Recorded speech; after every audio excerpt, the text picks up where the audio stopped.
빌립보서 1장 8절에서 11절 말씀입니다.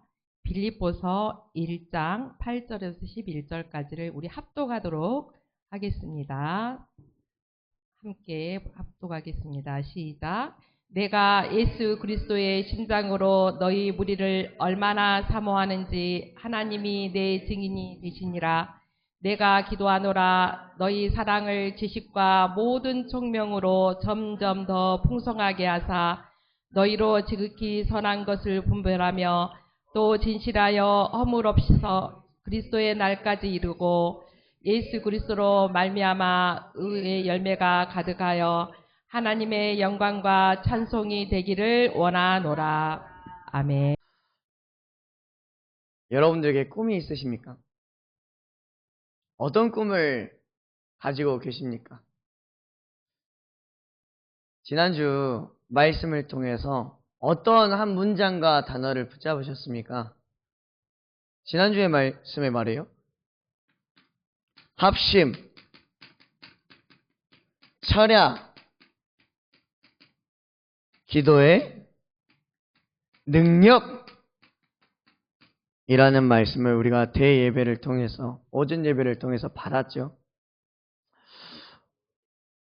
합심이 무엇입니까? 함께 마음을 모은다는 것이죠. 철야가 무엇입니까? 밤이 지새도록 집중해서 깊이 있는 기도를 한다는 것 아니겠습니까? 합심 철야 기도의 능력이라는 제목으로 우리가 봤던 본문 말씀이 무엇이었냐면 사도행전 12장 13절에서 19절의 말씀이었습니다. 성도들이 기도했더니 옥문이 열리고 천사가 움직여 족쇄가 풀려 사도 베드로가 감옥에서 나와 성도들을 맞이하러 갔단 말이에요. 그런데 자신들이 기도했던 그 기도의 응답을 눈으로 보고도 성도들은 믿지 못했어요. 지난주 강단 말씀을 들으며 저에게 남았던 한 문장은 무엇이었냐면 기도는 반드시 이루어진다. 그리고 저에게 남았던 미션은 무엇이었냐면 우리 렘넌트들이 기도를 체험하는 여름 훈련을 그리고 예배를 준비하자.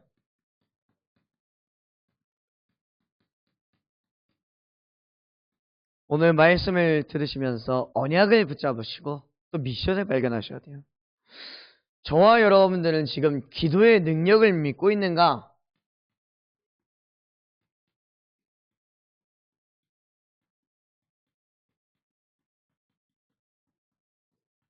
이 질문을 통해서 지난 강단 말씀을 한 주가 지났으니까 놓쳐버리는 게 아니라 다시금 확인하셔야 돼요.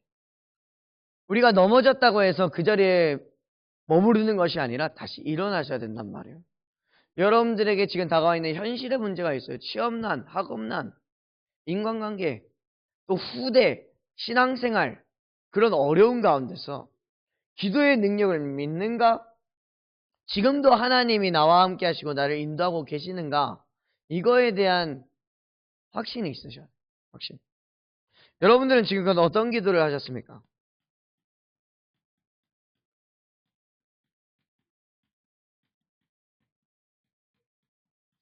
우리는 늘 기도했다고 하지만 하나님께서는 너희는 기도하지 않았다.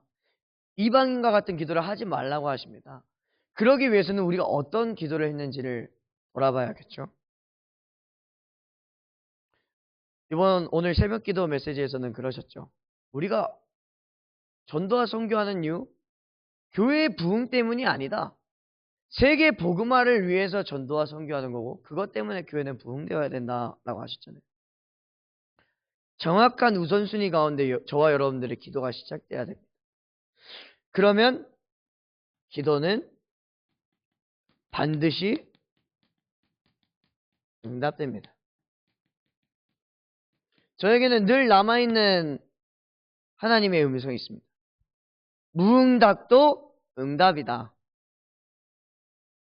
기도했는데 응답이 오지 않는 게, 그 무응답이 응답이라는 것은 하나님의 뜻과 하나님의 계획과 하나님이 원하시는 방향과 하나님의 나라와 지금 내가 서 있는 것이 맞고 있는가, 이거에 대한, 어찌 보면은 지금 현실은 바뀐 게 없지만 하나님께서는 나의 미래를 미리 아시고 나를 위해서 더 큰 축복인 무응답을 허락하셨다는 것이죠. 그렇다면 우리는 무슨 기도를 해야 되는가?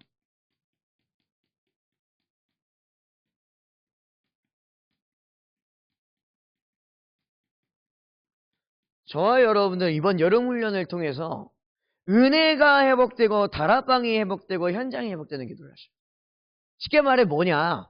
감사가 회복되는 기도, 감사와 함께하는 기도가 되어야 된다. 감사. 제가 최근에 이제 신학 도서들과 여러 목회 자료들을 또 둘러보면서 개척교회 영상들을 좀 보게 됐습니다. 성도 한 명과 함께 찬양 인도를 하시는 목사님, 그리고 찬양팀을 하시고 설교를 하시고 같이 교제하시고 그런 목사님을 보면서, 그러다가 시간이 지나고 지나 한 명의 성도가 왔을 때 이 두 분이 느꼈던 그 큰 감동은 감히 내가 말할 수 없는 감동이에요. 오늘날 우리는 하나님의 첫사랑을 놓치고 있고 나의 첫 신앙생활을 놓치고 있고 성도 한 명의 귀중성을 놓치고 있어요.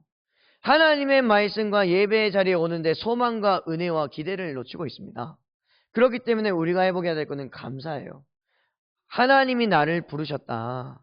하나님이 나와 함께 하신다. 하나님이 지금도 나와 함께 일하시고 계신다. 이 감사, 저와 여러분들에게 주어진 감사가 무엇인지 발견된다면 말을 하게 됩니다. 입이 열려요. 자랑하게 됩니다. 여러분들의 삶을 통해 복음은 증거되게 되어 있습니다. 여러분들의 자녀가 안 보고 있는 것 같아도, 여러분들의 친구들이 안 보고 있는 것 같아도 사실은 보고 있어요. 여러분들의 직장에서 사장님이 안 보고 있는 것 같아도 보고 있어요. 저는 요셉이라는 인물을 보고 언약 붙잡고 제가 군대 가기 전에 1년 동안 알바를 했었죠. 처음에는 잠깐 한 3개월 하려고, 그것도 하루 이틀 하려고 했는데 사장님께서 좋게 보시고 일주일 6일의 시간을 알바를 하게 됐었어요.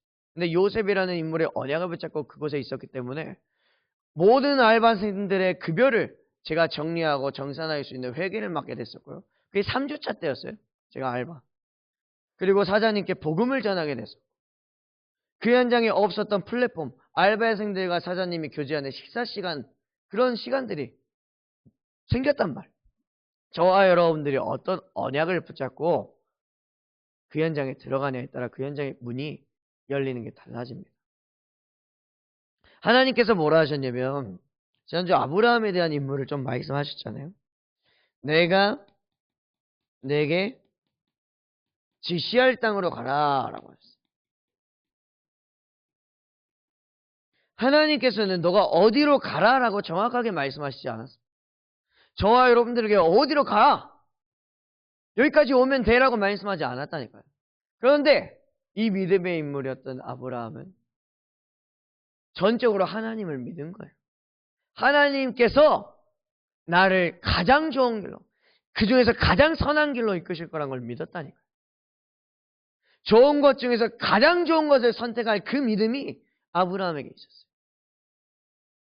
여러분들의 인생, 어중이 떠중이 인생 중에 아무거나 골라 잡는 게 아니라 가장 좋은 것 중에서 가장 좋은 것을 고르셔. 그게 성도의 신앙생활 중에 성령의 인도를 받았다라고 하는 겁니다. 오늘 말씀을 보니까 위기 때 가져야 할 분별력입니다.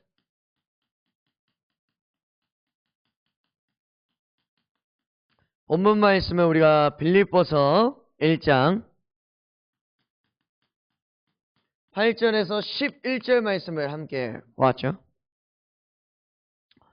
그렇다면 우리가 오늘 말씀을 통해서 무엇을 알아가야 될까요? 이 빌립보서 같은 경우는 똑같아요. 이것도 옥중소신입니다. 감옥에서 쓴 편지란 말이죠. 그리스도인에게 있어서 사랑은 무엇인가?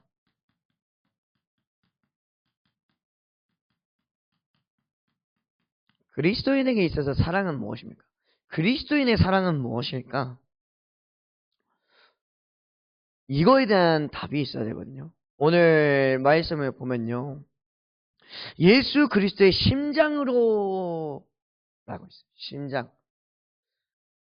사실 이게 원래 원어로는 내장입니다. 내장.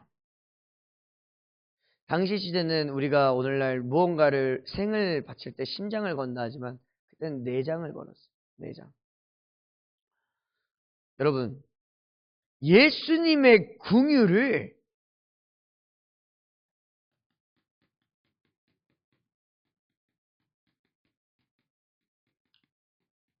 누리는 것이 그리스도인의 사랑입니다.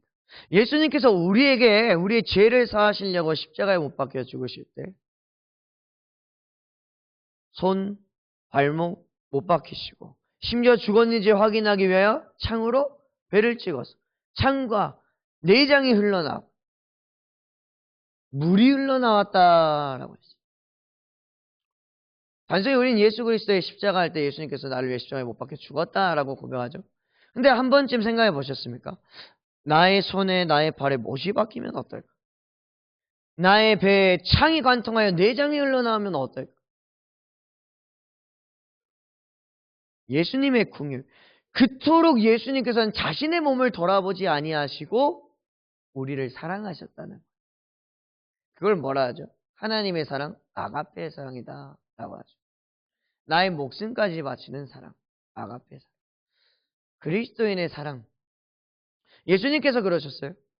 너희가 나를 따라오려거든 너희의 십자가를 지고 따라오라 라고 했어요.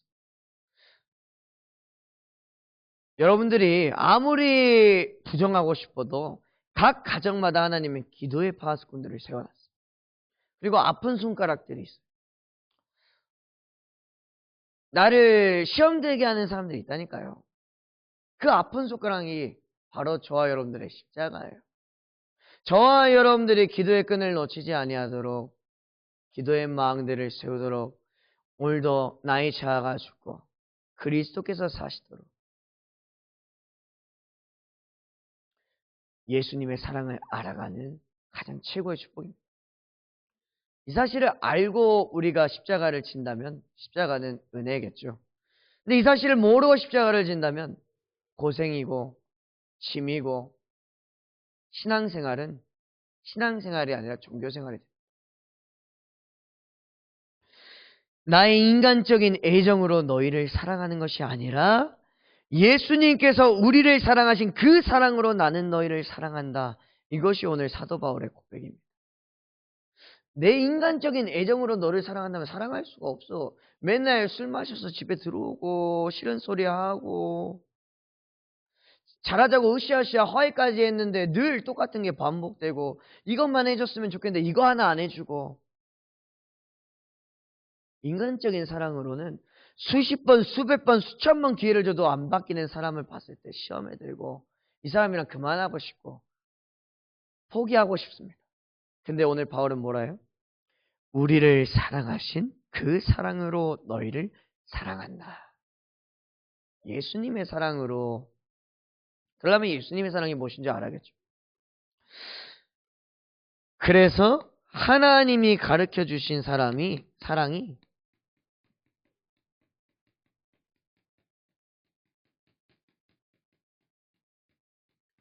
아가페 사랑이다.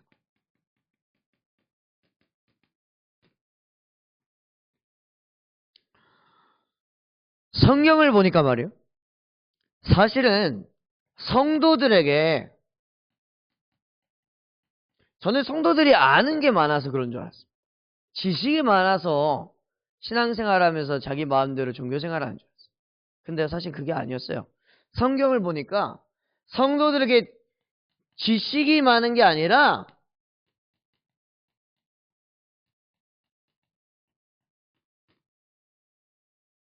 오히려 하나님을 아는 지식이 없었습니다.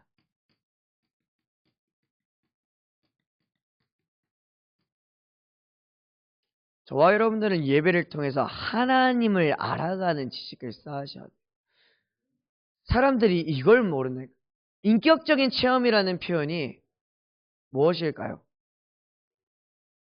하나님이 내가 태어날 때부터 죄인의 신분으로 원죄를 가졌다라는 그 사실을, 그 누구도 씻을 수 없다라는 그 죄와 사단의 노예 포로 속국이었던 내 신분, 하나님과 영원히 동떨어 떨어졌던 지옥의 권세 아래 있던 나, 이것을 그리스도께서 해결하셨다라는 성경 66권이 말하는 성경의 주제와 하나님의 사랑을, 하나님의 말씀을 오늘도 우리가 얼마나 내 안에 영혼의 뇌와 생각과 마음의 지식으로 담겨져 있느냐는 거예요. 사람들이 이거에 대한 하나님을 아는 지식은 없고요. 문자에 대한 지식을, 세상에 대한 지식만 가지고 있기 때문에 아무리 누가 가르쳐 준다 해도 깨달을 수가 없는 거예요. 아무리 말을 해준다 해도 알아들을 지혜가 없는 거예요.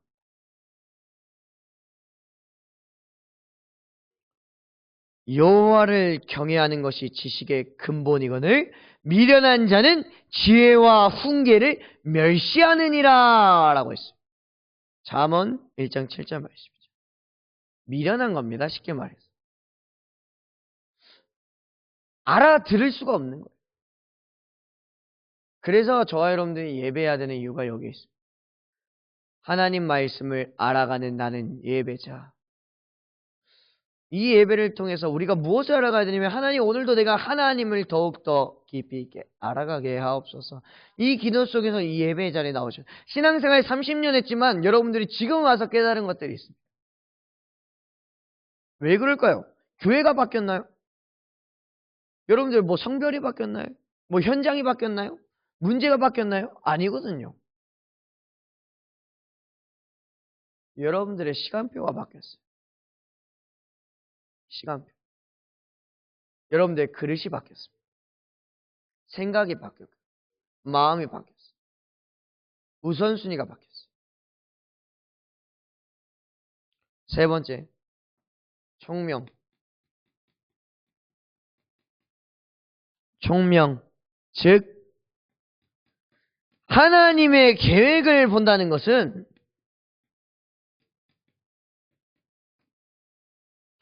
지극히 선한 것을 분별하여 선택하는 것이다.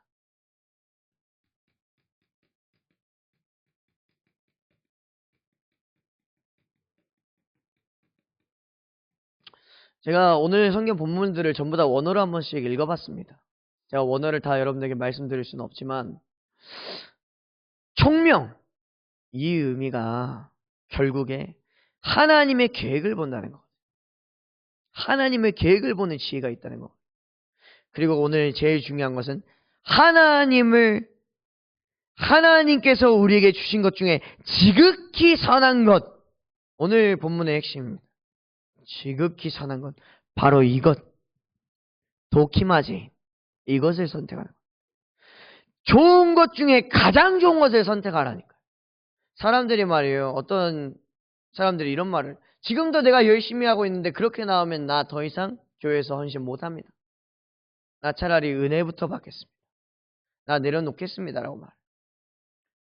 하나님 앞에 서서 한 번쯤 질문해 보죠. 그 고백이 진정으로 내가 하나님 앞에 서서 하는 고백인가? 아니면 지금 현실을 회피하기 위한 고백인가? 도키마제.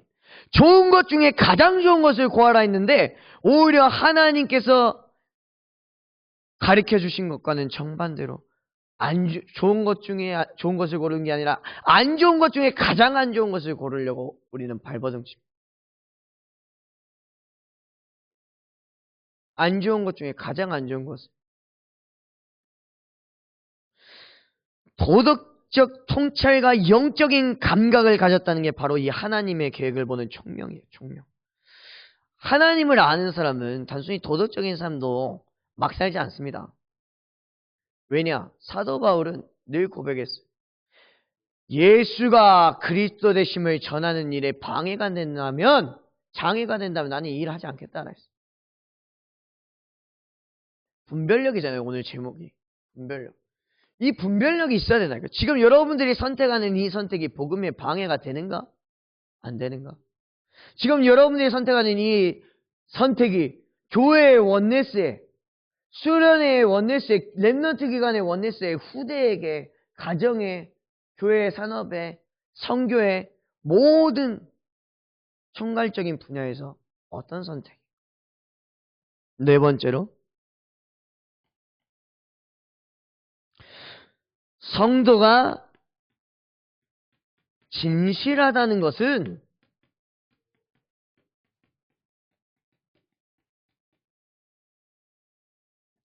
가식이 없는 삶을 의미한다.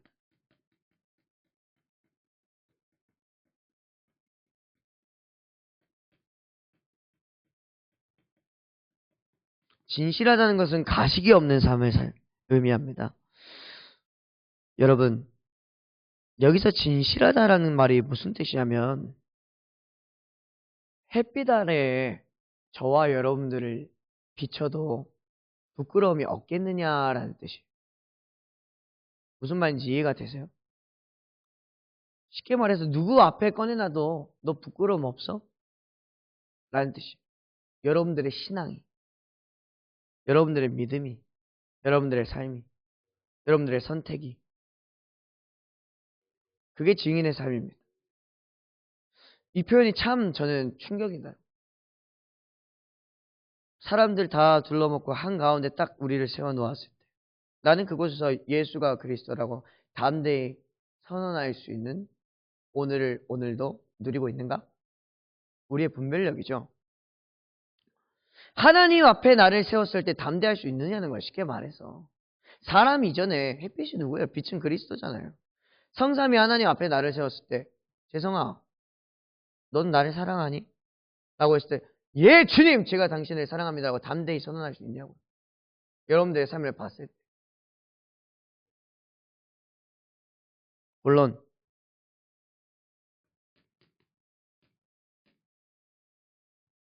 이와 같은 사람들은 세상이 감당하지 못한다.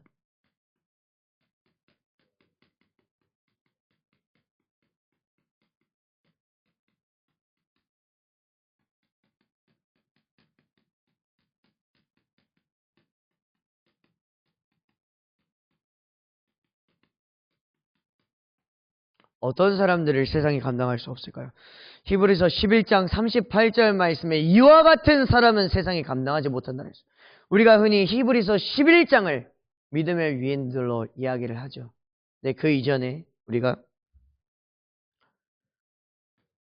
신앙생활하면서 모델적인 인물들로 삼는 사람들이 있죠. 바로 렘넌트 7명. 바로 이들이 가졌던 기도와 분별력은 무엇인가? 렘넌트 7명 하는데 이 렘넌트 7명이 누군지, 그리고 이 렘넌트 7명이 어떤 기도를 했는지, 어떤 분별력을 가졌는지를 오늘 여러분들이 아셔야 돼요. 첫 번째로 요셉이죠. 요셉은 말이에요. 형들의 시기를 몰아받았다니까요. 심지어 형들이 배신했어요. 죽이려고. 가족이 나를 죽이려 했어요. 그리고 요셉은 노예 생활을 했고요. 누명을 써서 감옥 생활을 했다면 이것이 요셉의 위기였습니다. 근데요, 요셉은 뭘 했어요? 하나님을 신뢰하며 원망하지 않았어요.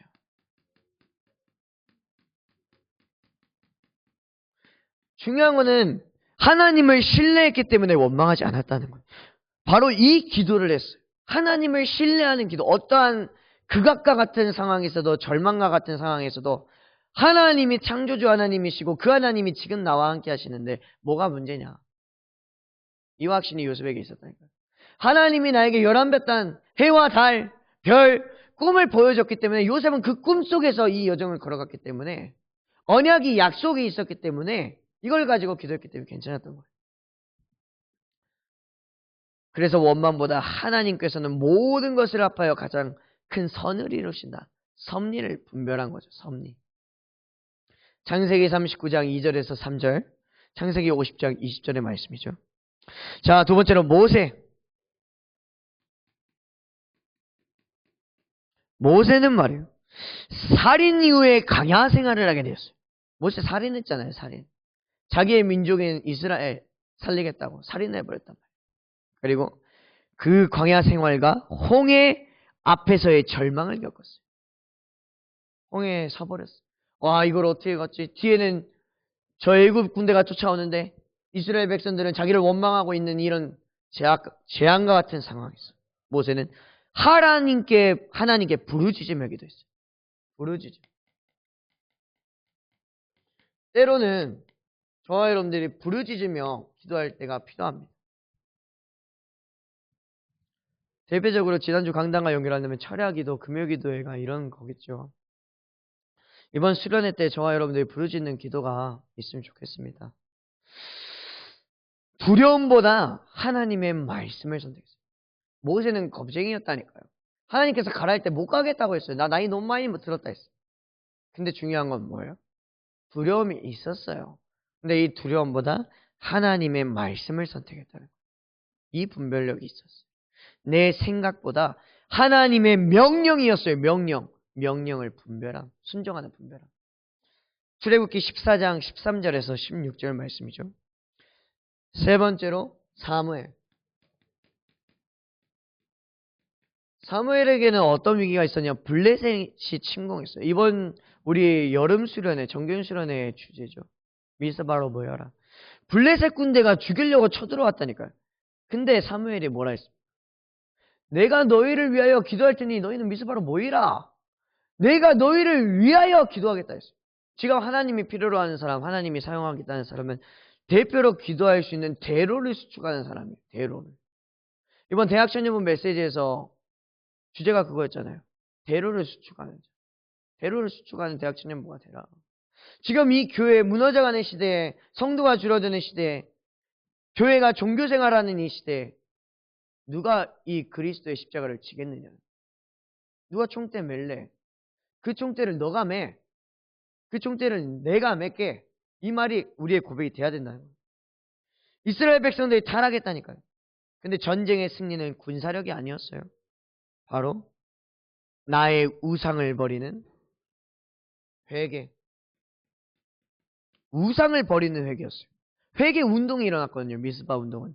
회개 운동이었습니다. 회개 운동.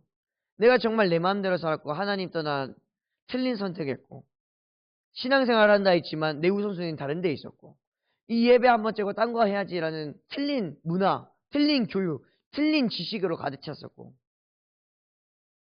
그리고 이 회개 속에 하나님과의 왜 회개했는지 아세요? 깊은 교제. 하나님과의 관계를 회복하기 위해서. 이게 시작이기 때문에. 그래서 회개한 겁니다. 네 번째, 다윗.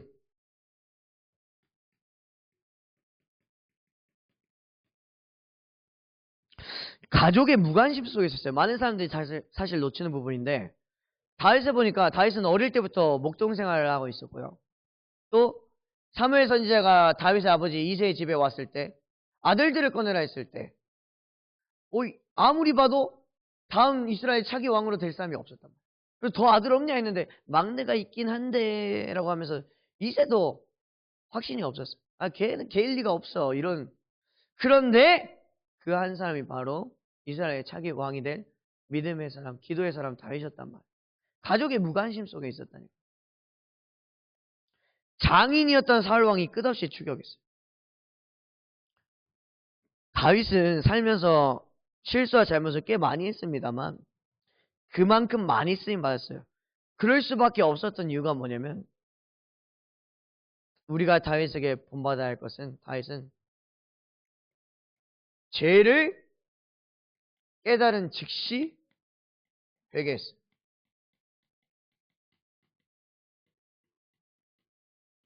다윗의 기도를 보면 다윗은 죄를 깨달은 즉시 회개했다. 즉시로. 다윗은 알았어요. 어릴 때부터 목동을 치면서 하나님께서 곰과 사자로부터 나를 지키시고 비파와 수금을 치며 하나님을 찬양하고 예배했던 그 하나님과의 관계, 인격적인 체험이 있었던 사람이 다윗이었어요. 그렇기 때문에 다윗은 어떤 사건 상황이 터졌을 때 도망칠 것이 아니라 내가 하나님께로 돌아가야 된다는 것을. 제가 여러분들에게 말하는 이 회개는 단순히 사람한테 미안하다, 내가 죄를 지었다 이런 고백이 아니라 고해성사가 아닙니다. 하나님 앞에서 하나님과의 관계를 회복하는 가장 복음적인 성경적인 시작이 무엇이냐는 거예요. 하나님께서 여러분들을 사용하시기 위해 그러려면 여러분들은 어디서 시작해야 되냐. 다윗은 그걸 알았습니다.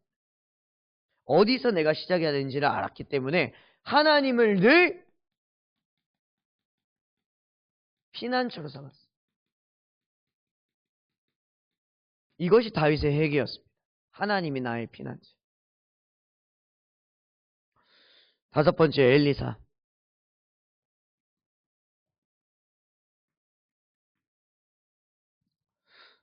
아람 군대가 포위하는 위기가 찾아왔습니다.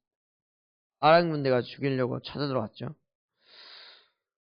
근데 엘리사는 종의 눈을 열어달라고 기도했어요.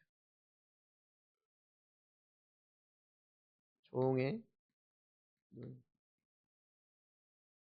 쉽게 말해서 눈에 보이는 것, 육신의 눈에 보이는 것 말고 영적 세계를 보는 하나님의 절대 계획을 보는 눈을 열어달라는 기도를 엘리사는 알았다는 거예요.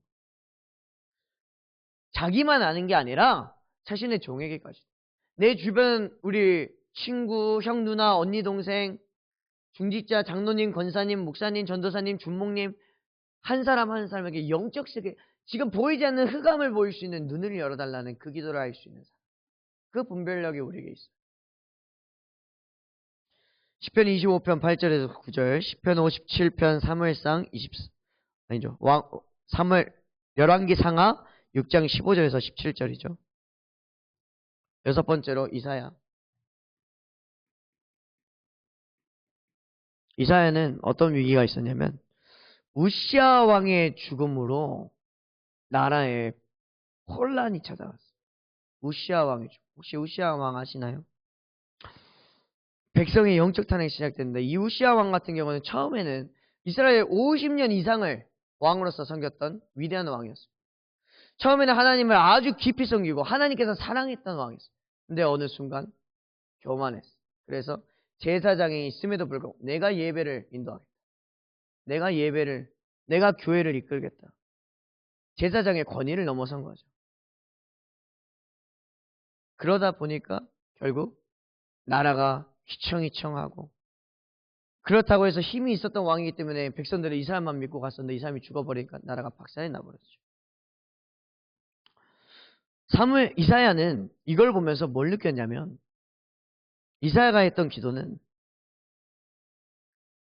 백성의 영적 타락이 우시아 왕을 원망하지 않았습니다. 하나님, 나의 탓입니다.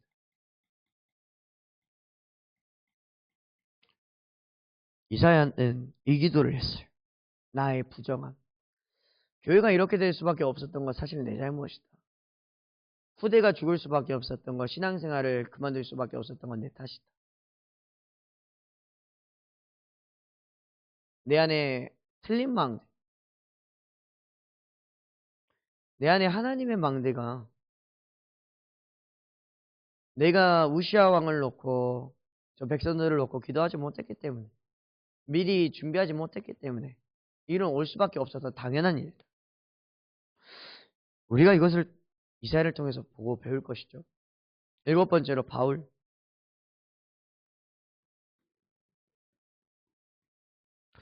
어떤 위기가 있었냐면, 바울에게는 늘 과거가 쫓아왔어요. 사람들이 놓치고 사는 부분이죠. 이 바울은 살인자였다. 그리고 핍박자였어요. 핍박자. 예수쟁이들을 죽이도 하는. 우리 강단에서 들었잖아요. 바울이 복음 전하겠다 했을 때 사람들이 만나러 갔습니까? 만나러 안 갔어요. 왜? 전마가 지금 우리 속이려고. 찾아가면 분명히 갑자기 가면을 벗고 우리를 죽이려 할 거예요. 의심했다니까. 모든 사람이 바울을 믿어줬던 게 아니에요. 여러분들이 신앙생활 하면서 모든 사람이 여러분들을 응원하지는 않습니다. 여러분들을 의심하는 사람도 있어요. 여러분들을 미워하는 사람도 있어요. 그런데요, 바울에게는 자신의 과거의 과오와 육체의 가시와 감옥의 생활이 끝도 없이 쫓아왔지만, 바울은 어떤 기도를 했냐면, 날마다 그리스도가 드러나길 기도했어요.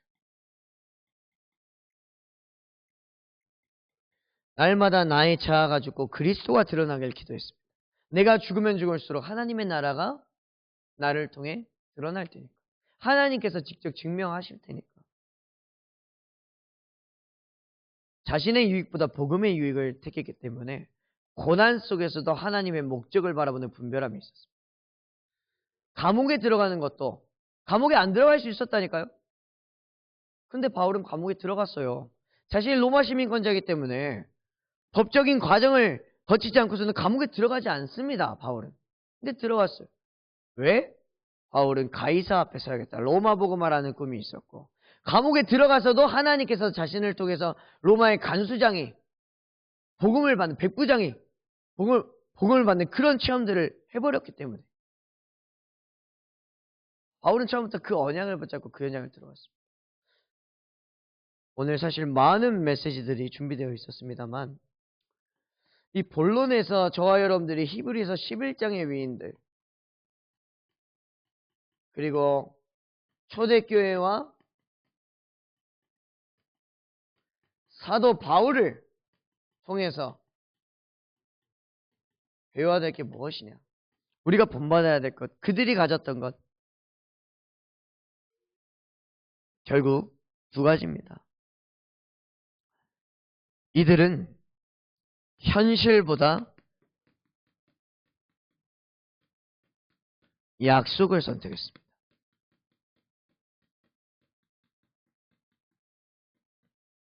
히브리서 11장의 위인들의 선택이죠. 그리고 문제보다 복음을 선택했습니다.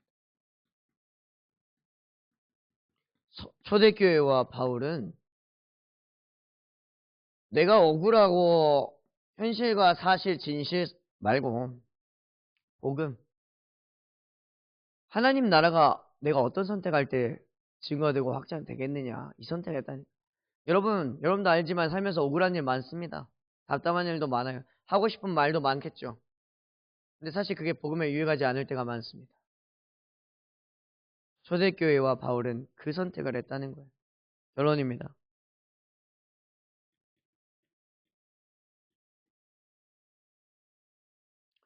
예수 그리스도로 말미암아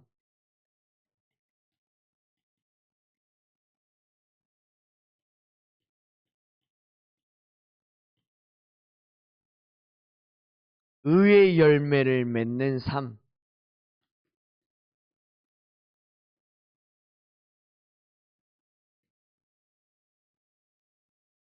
이게 뭐예요? 바로 하나님의 소원입니다. 하나님은 여러분들이 잘 먹고 잘 사기를 사실 바라지 않습니다. 그게 하나님의 소원은 아니죠. 교회에 성도가 많아지고 그런 게 하나님의 소원은 아니죠. 좋은 옷 입고 좋은 거 사고 가족들이 건강하고 자녀들이 건강하고 장애아로 안 태어나고 그게 하나님의 소원이 아니에요. 하나님은 여러분들 예수 그리스도로 말미암아 의의 열매 하나님의 증인이 되길 바라세요. 여러분들을 통해 하나님의 나라가 확장되고 하나님께 영광 돌리는 사람들이 하나님의 백성들이 늘어나게 하나님이 바라십니다.